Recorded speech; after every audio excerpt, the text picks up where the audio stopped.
Hi, I'm Yaakov Katz, and welcome to a new episode of the Jewish People's Podcast by JPPI. More than 8 months into the war, Israel once again appears to be at a crossroads. The American proposed ceasefire remains on the table, although Hamas seems to have rejected it in its current form and is asking for conditions that it knows Israel cannot accept. Nevertheless, after the moral absurdity illustrated this week with the way some people around the world responded to Israel's rescue of the four hostages, Noah, Shlomi, Almog, and Andrei, Hamas might be right in gambling that in the end, the pressure will be put on Israel and not on Hamas. But even with the stalemate in Gaza, we cannot ignore that the IDF is nearing the completion of the operation in Rafah, and the cabinet in Jerusalem will need to decide soon what happens next. What does it do? And how does it achieve this so-called complete victory that the prime minister likes to talk about? And then there's, of course, the north, where rockets continue to rain down, some 200 on the holiday of Shavuot on Wednesday, and dozens since the morning on Thursday. Where is this all going, and what will come next? To try and answer some of these questions, I'm privileged to be joined today by two people. Veteran U.S. diplomat, Ambassador Dennis Ross, who is the co-chair of JPPI's executive board, as well as JPPI president, Professor Yedidia Stern. We discuss Israel's options for moving forward, getting the hostages home, and ending the war in a victory for Israel. Here we go. So, Dennis, I thought we'd start with you. And based on what you're seeing and hearing, maybe, what do the chances look like for a possible deal based on the parameters somewhat of what President Biden had outlined just over a week ago? Yeah, I have to say I'm pretty pessimistic because Yahya Sinwar clearly thinks that somehow the current situation serves him. He does not feel under pressure.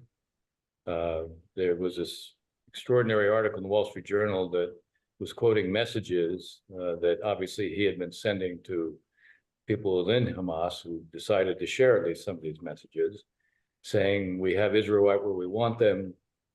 Even if that was dated some time ago, the response to the Biden speech to the UN Security Council shows a couple of things. One, the public relations battle is something that Hamas does pay attention to. We've now seen twice them want to look like they were saying yes, when in fact they weren't saying yes at all. They were offering what was really a different proposal. Moreover, and we've heard this from the Secretary of State, Tony Blinken, Hamas basically is going back on positions that it previously had. So it's not just, in a sense, offering counter proposals, it's also doing what one might describe as kind of a bait and switch, where they look like they're saying they're responding to something, but in truth, what they're actually doing is they're redefining the terms, and they're also retreating from positions they previously took. Now, the Secretary of State is still trying to see if it's possible to do a deal, but I don't see Sinwar having an interest in doing a deal unless he gets a deal exclusively on his terms. And we saw, even in this counterproposal, one of the things that they were suggesting was not only a firm timeline to make sure you get an end of the conflict, but also that even in the first phase now, Israel has to withdraw from Rafah, not just the populated areas. It has to, in a sense, pretty much stop everything it's currently doing now that might even create some change on the landscape. And it just strikes me that Sinwar feels, either as you were suggesting in your intro, that pressure will build on Israel, so Israel has to do something more, and Israel keeps negotiating with itself, and or the pressures within Israel itself will lead to an end of the war. Again, sort of on Hamas's terms. Now, I have some ideas about what actually could be done to build pressure on Hamas, and it's really different from what the current policies are, either by Israel or also, I think, what the U.S. is doing as well.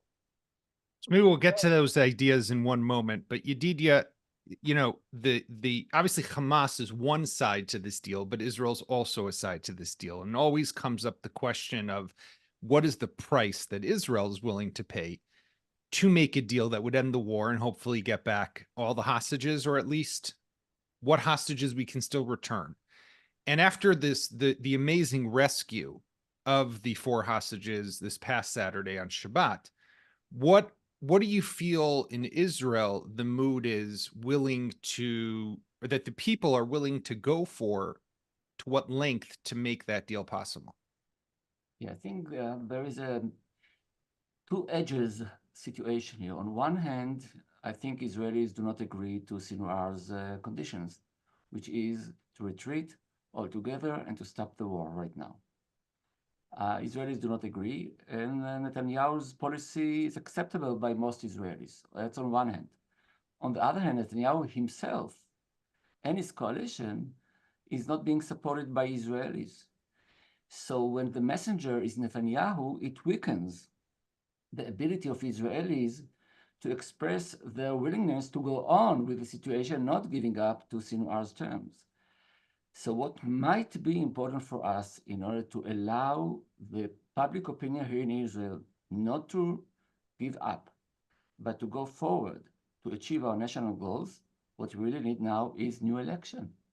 The only remedy right now to legitimacy, clear and cut, facing the American administration and the world is that the Israeli public will support this idea when we are represented by people, by government that really represent the people, which is not the case right now. So my agenda for Israel is let's have election immediately as fast as we can. Obviously, we cannot give up. Israelis do not want to give up. I want to say that only quarter of Israelis are saying, let's wait with the election till October 26, which is the formal time by law. Right. 3/3 want to have election now, and this might be the first step. So, I mean, elections now, although the question is whether Netanyahu would be willing to do something like that and gamble with his political future, when I don't think that he necessarily feels, and watching, by the way, if people haven't seen it, that picture of him smiling, ear to ear in the Knesset plenum on Tuesday night when I went Monday night, sorry, just before the holiday, when they passed the first reading of the shameful, in my view, draft bill. Doesn't seem like necessarily someone, although I agree with you totally in principle. Dennis, but back to what you were saying about the potential ways to put some pressure on Hamas. How would you do that? And I think, and one thing maybe I'll just sharpen the question with is, they see how people like Joseph Borrell or Francesca Albanese, who I've long given up on, she's the special rapporteur. I mean, she's like, she has an obsessive compulsive disorder to hate and bash Israel all the time. But when they accuse Israel of a massacre as rescuing its own people, right? Why would Hamas think that anything's going to change? Look, if everything continues as it is, they have every reason to believe, Hamas and Sinwar have every reason to believe that the pressure will continue to build on Israel, and Israel, after all, if you look at its negotiating posture, Israel's the one that's moving. They're not moving. To the extent to which Hamas is moving at all, it's retreating from positions. So the current context gives them a reason to think that they can get what they want. Right. It is interesting what Yedidia is suggesting. Ironically, if there were elections that were scheduled, that might actually send Sinwar a message that there's going to be a change, a kind of a sense of a collective Israeli position with a government that is now seen as reflecting the will of the Israeli people. That actually could put pressure on him. I see two other things that could pressure on him, maybe three other things that could put pressure on him. Some, in my mind, are more doable than others.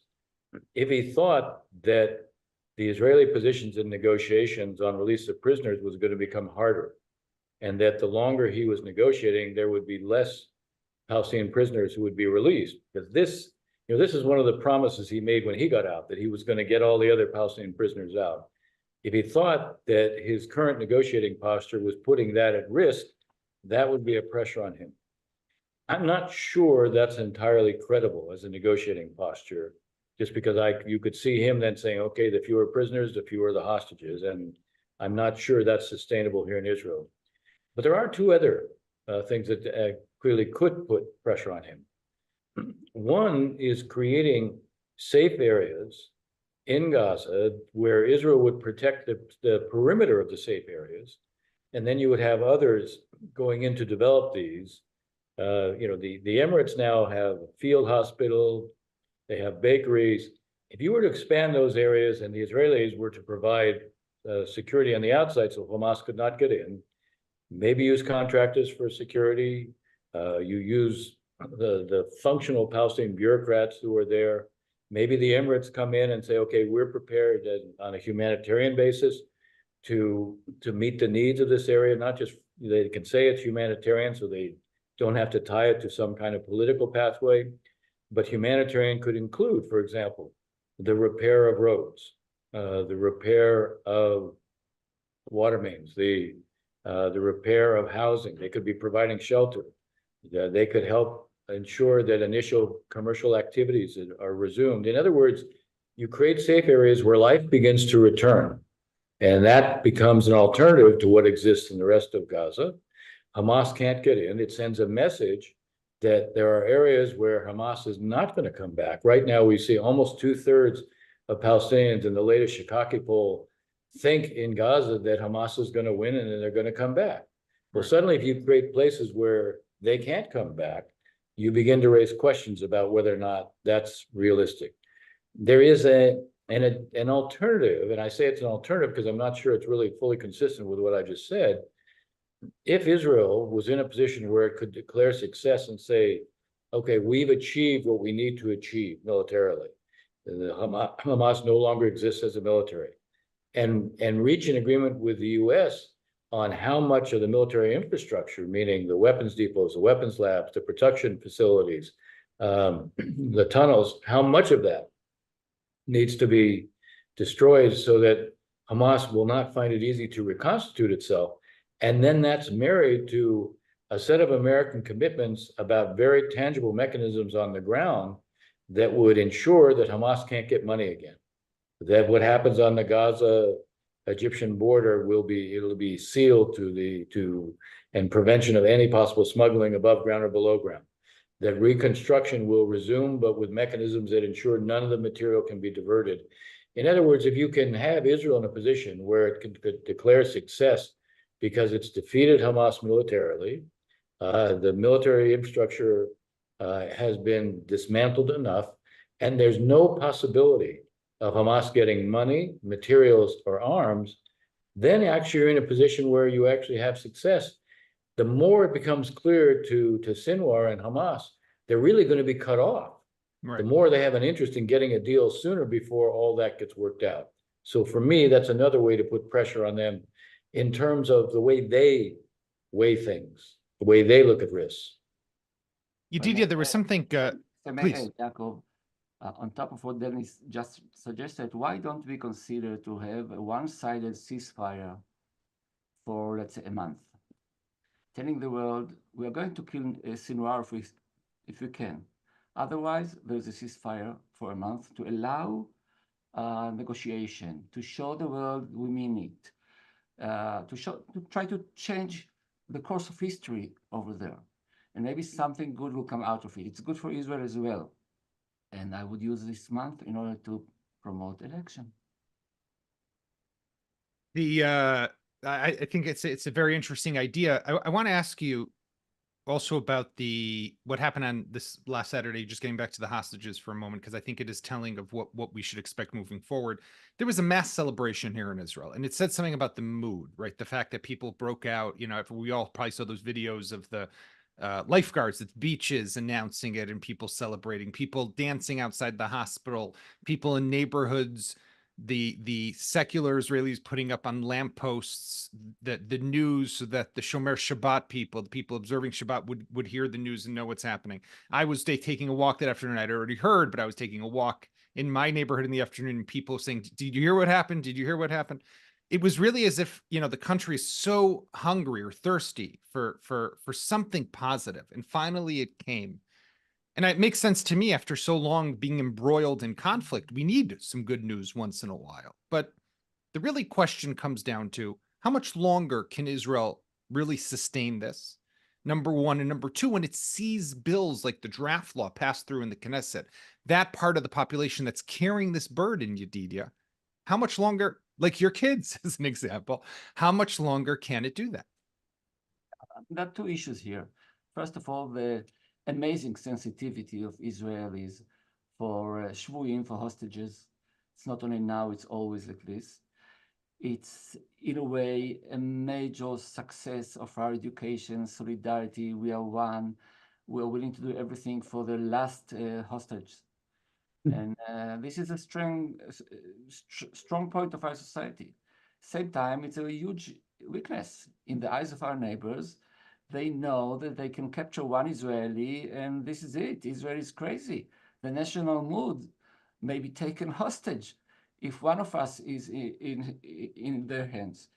So there are pros and cons in this issue. I wish Israel will be able to change the mood on this issue and being more rational about it and understand. You know, Netanyahu just said a month ago or 3 weeks ago that Israel will fight with its fingernails. Right. These fingernails are my kids. And I'm willing to tell them, go, fight, of course. But we have to rationalize this. We cannot judge our success or failure by the hostages issue, even though obviously it's very, very important to all of us. So that's number one. I think we have to accept as a nation some rules of how we deal with this very painful emotional thing of hostages, and we are not there yet. That's number one. Regarding the ultra-Orthodox, this is so shameful. For many, many years, we struggled over this issue. And we used to talk about it in terms of sharing the burden of equality. Not anymore. Now it's an existential question. You know, every year, about 12,000 Haredi boys are reaching the age of 18. 12,000. It's a huge number. It's a huge number, and we need them going there, fighting for us like my kids, like everybody else. Now, their spiritual leaders and political leaders do not allow it, and they say, we'll die, but will not serve, or we'll let you die, but will not serve. It's a better version of this. And apparently, Netanyahu is willing to cooperate with this unbelievable position. And the smile that you mentioned, that he smiled in the Knesset when he was able to maneuver, was shameful for him, for all of us. It's unacceptable. Now, is it going to erode the coalition? Is it going to change eventually reality here, the political reality? I think so. Yaakov, I believe that there are enough Knesset members, especially religious, but not only, not Haredim, but religious, who will not be able to come back home to see their families if they will support eventually this kind of arrangement. And things should be changing. I can tell you, as JPPI, we do have our ideas, and if you want, we can elaborate about it. Dennis, I want to shift gears for one moment to the north, where we're seeing continued attacks and assaults by Hezbollah. Yesterday, obviously, 200 rockets almost in one single day after Israel had taken out and eliminated a senior Hezbollah commander. It seems, though, that Nasrallah still does not yet want full-on war, right? If he did, there are easy ways for him to get that message across, and that would be massive barrages deeper into Israel.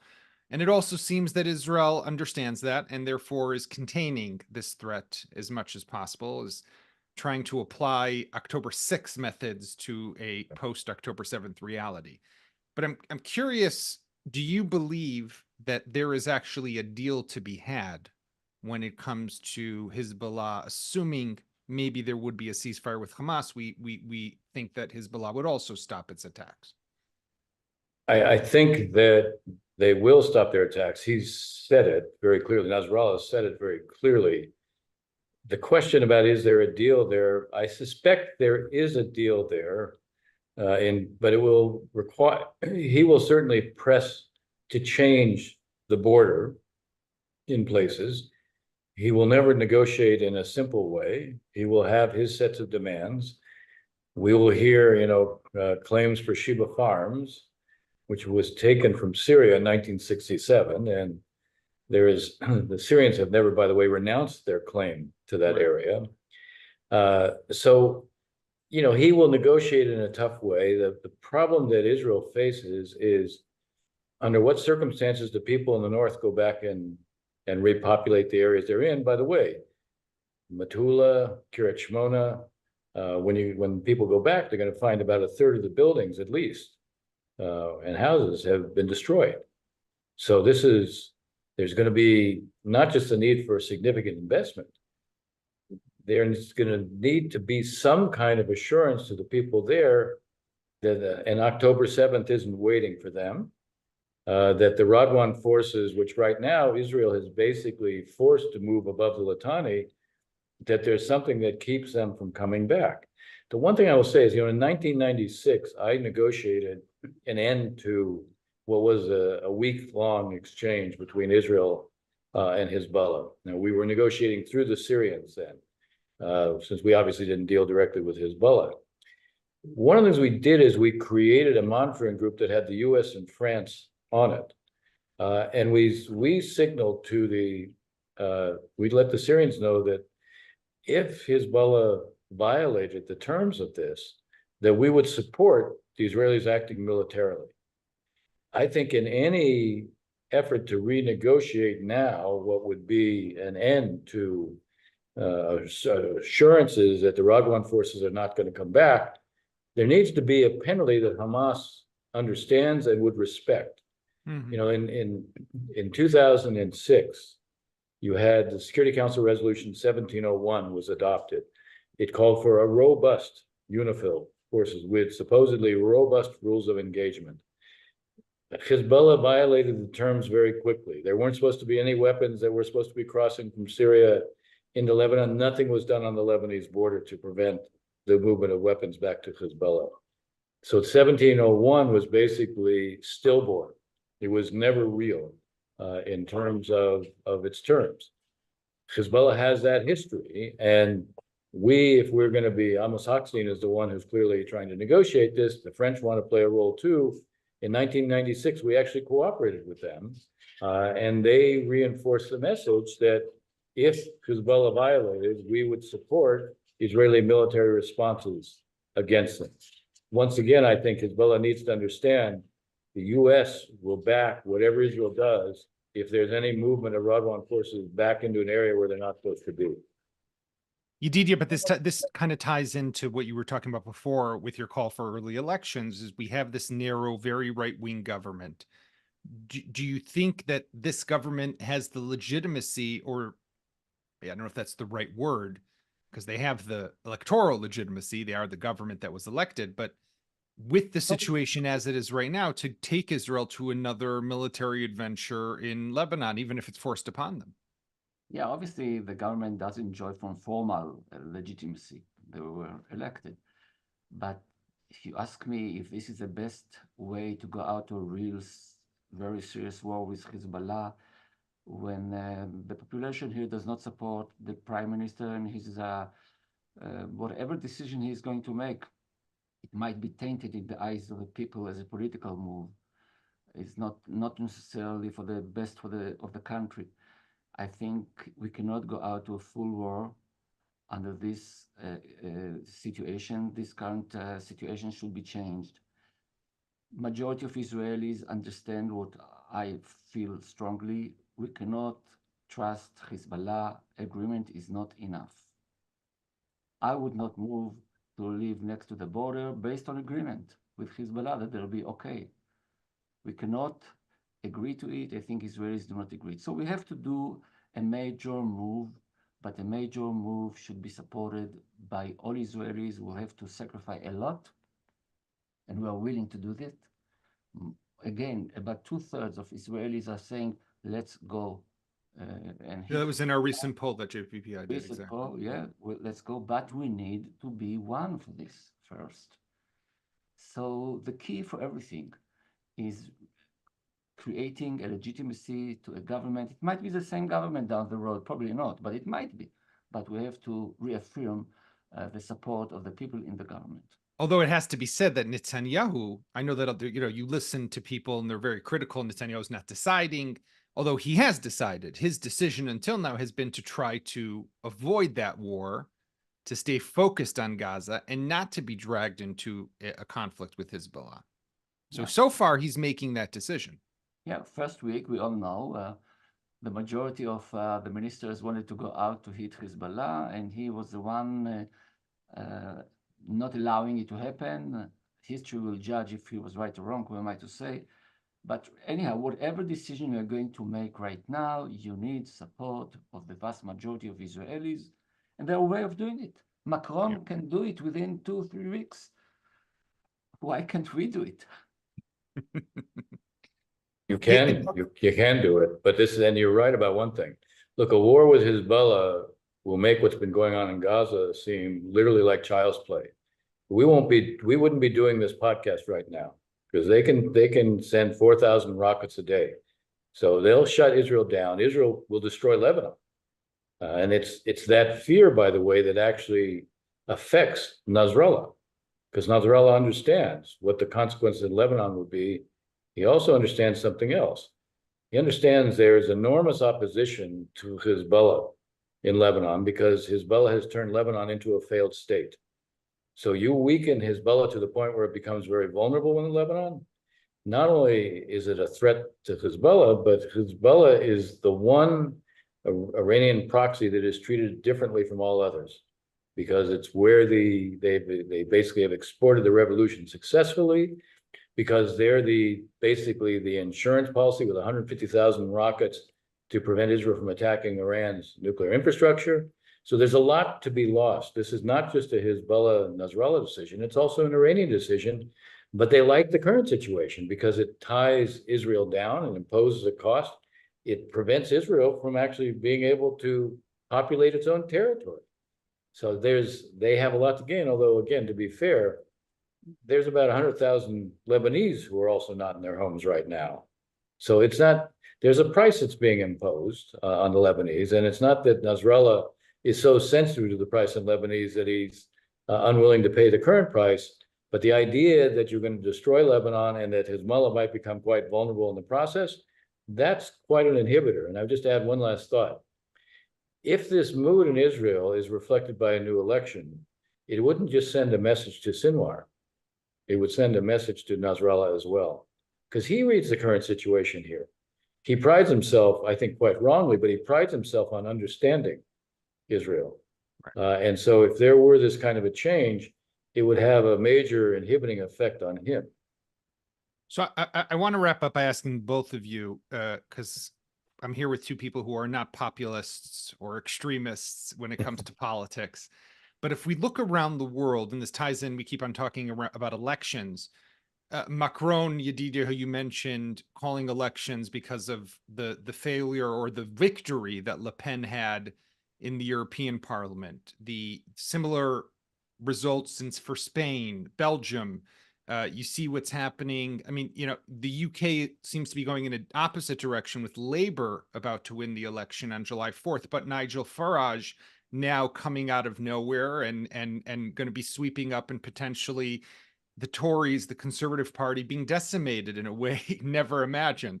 So you are seeing this populist wave that is, and of course there's Trump, I don't have to mention, right, in the United States.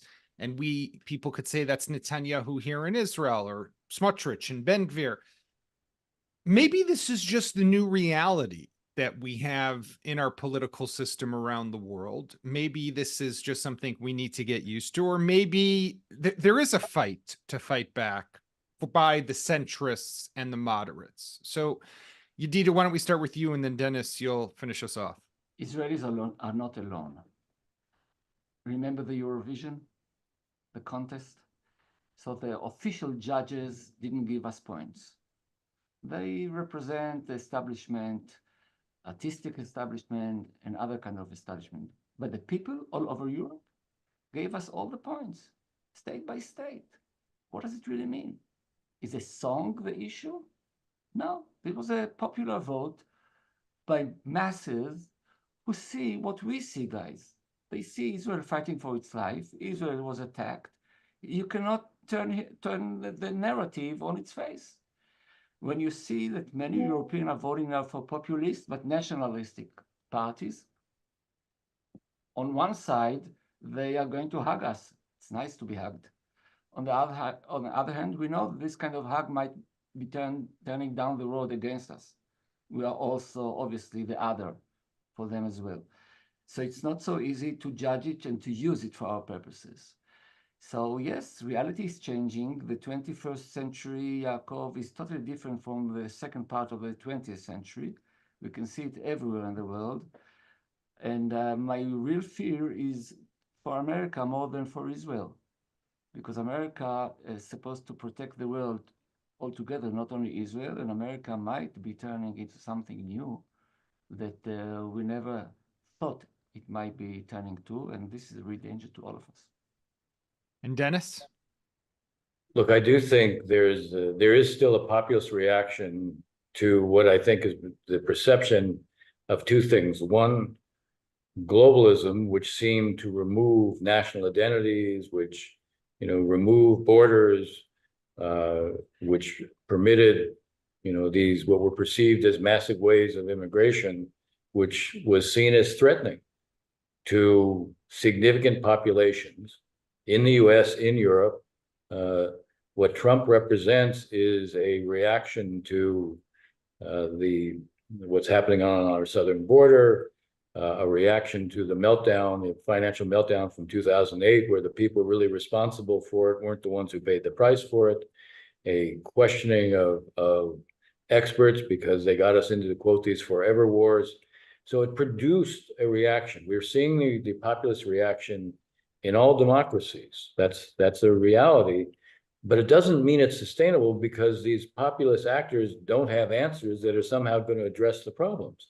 They have demagogic appeals that sound good, but in the end will be found wanting. So there'll be a reaction. It's not the first time we've seen populist reactions.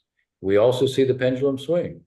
I feel confident we'll see the pendulum swing. My concern, where I will echo Yedidia, is it takes time for the pendulum to swing, and the level of destruction that can be wrought before that pendulum swings can be quite severe. So yeah, I have deep concerns about this, and you're right, I'm not a populist. I very much am a centrist. So I'm hoping that the moderate center will be able to reestablish itself, because I think in the end, it will serve our collective interest well. Okay, at least we can end on what seems like a hopeful, comment to take us into the weekend. So I want to thank Yedidia. I want to thank Dennis. I want to thank all of our viewers and listeners. Thank you all for coming to this week's Jewish People's Podcast by JPPI. And you can find us, as always, on Mondays and Thursdays, wherever podcasts can be found, as well as on YouTube and the Times of Israel website. Thank you very much, and have a Shabbat Shalom. Thank you, Dennis. Thank you, Yaakov. Okay. Thank you, Judy.